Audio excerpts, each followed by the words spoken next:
Hi everybody. We have some complaining birds, but we're going to do a 5-minute chicken tip video, but this is going to be sort of a coop tour and a what you're looking for in a coop.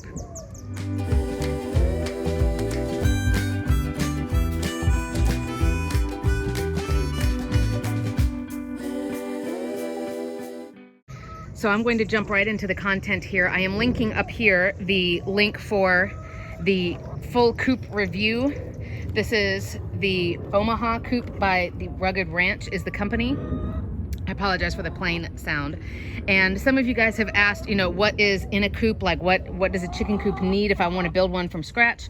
And others have asked just for the dimensions and sort of an in and out tour of this coop. So my article that I'm linking here has all of the dimensions for this coop, inside, outside, the length of the roost bars, the length of the door width, and all of that stuff. So you can get all of that there. So really, a chicken coop needs to provide a couple of things. That's an inside safe space. And you can see all of my different videos. I have an entire playlist here. You can see that's got all of the predator proofing ideas, the different materials you use in a coop, all of this other stuff. But whether you're wanting to make one out of a shed, or I've seen people do it here in San Antonio out of a camper, or you're looking at this coop or whatever, what you're looking for is primarily roost bar space for your chickens to sleep at night. And I haven't done chicken chores yet. That's the next video, so don't judge me. But roosts are going to be something like that. Now this coop comes with 5. There are 2 that go up there and then 3 that come along here, so 5 total.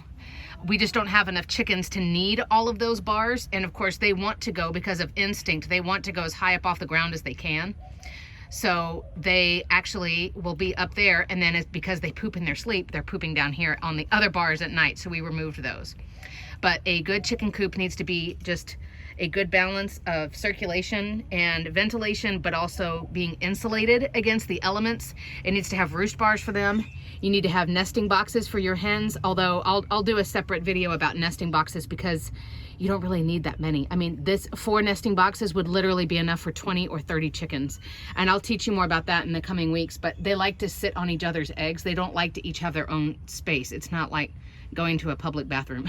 They all like to be in the same spot. But your chickens are going to need a coop to sleep, to lay eggs, and then for a safe place to get out of the elements and to keep their food and water clean and dry. I mean, obviously, you know, we're not keeping the water dry, but you know what I mean. So they have to have their food protected so that it can never get wet and moldy and disgusting. Also, if you're protecting from predators, you're also protecting against things like mice and squirrels coming in and, you know, stealing that food that you paid for. So be looking for that on a coop. Be looking for different levels and easy ways for you to get in and clean it. Like I said, chickens poop even when they're sleeping. So as you can see, I've got to clean that. For this coop, which again is the Omaha, is the model name, and the company is Rugged Ranch, but you can find it via Rugged Ranch or Happy Hen House. But you can see we've done some hacks, and I'll do a separate video of that. But we did this hardware here. We of course have done the solar panels and the solar fan and the automatic door. But for those of you who are interested in this coop, this is one of the most creative things about it. This area can be for additional nesting boxes, like one big nesting box. But I actually don't recommend you have a big space like that for a nesting box, because you will have, inevitably, you will have a lazy chicken who doesn't want to go up and roost. They want to sleep in there. Well, guess what? Chickens poop when they sleep. So now the space where they're supposed to be laying their eggs is all pooped in. Thank you, Calypso, wherever you are. But this particular coop was designed, I think, for a coop kit, if they could get the price down. And I'm not affiliated with them, so I say what I want. But they have a lot of really good design ideas. The price is just crazy. I wouldn't pay, you know, $500, $600, $700 for this coop.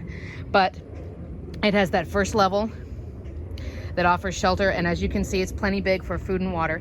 It's not big enough for them to hang out in all day, so you would obviously have to build them, you know, attach a kennel or a yard. But there's the ramp. My chickens don't really like that ramp. I wish it wasn't quite as steep, but the angle is what it is. So as you can see, we've brought it up a little bit to make it not quite so steep. And then they've got that area where they come up here. There's a gigantic tray right there where I use PDZ, but I'll be honest with you, I don't pull this tray out because when it's filled with PDZ and other things, it gets really heavy and really awkward to move. So because it has literally double doors on all 4 sides of this coop, I never slide the tray out. I just open the doors and grab what I need to grab. For all coop kits, the roost bars that they come with, in my opinion, are insufficient. They are not good enough. I would upgrade them. And you can see like what we did. We've upgraded here too, actually. We put all this in and we've sealed this and added this little flap. I'll do a separate coop hacks video where I'll show you. But there's the double doors on all 4 sides. But what we did is we added that 2x, or excuse me, it's not a 2x4. It's a lot smaller than that. But we made the roost bar much flatter because chickens want to sleep flat-footed. They don't want to actually like perch and grab onto something with their little feet. Sorry, my hand was really big there. So, but overall, we like this coop for it being a prefab kit. It's got a lot of stuff that we really appreciate. Big door here that opens. Yes. Obnoxious chicken not included. Nope, that's extra. And then there's this door down here on the front level. So there's 2 doors on the front level, which honestly I never have to open anymore except to if I want to add dirt in there or to fill up food and water, because that was a perfect spot right there for us to install the automatic coop door that you can see. But that is a super quick tour of what you need in a coop. So you're thinking about where your chickens need shelter to sleep, to eat, and to lay their eggs. Ta-da!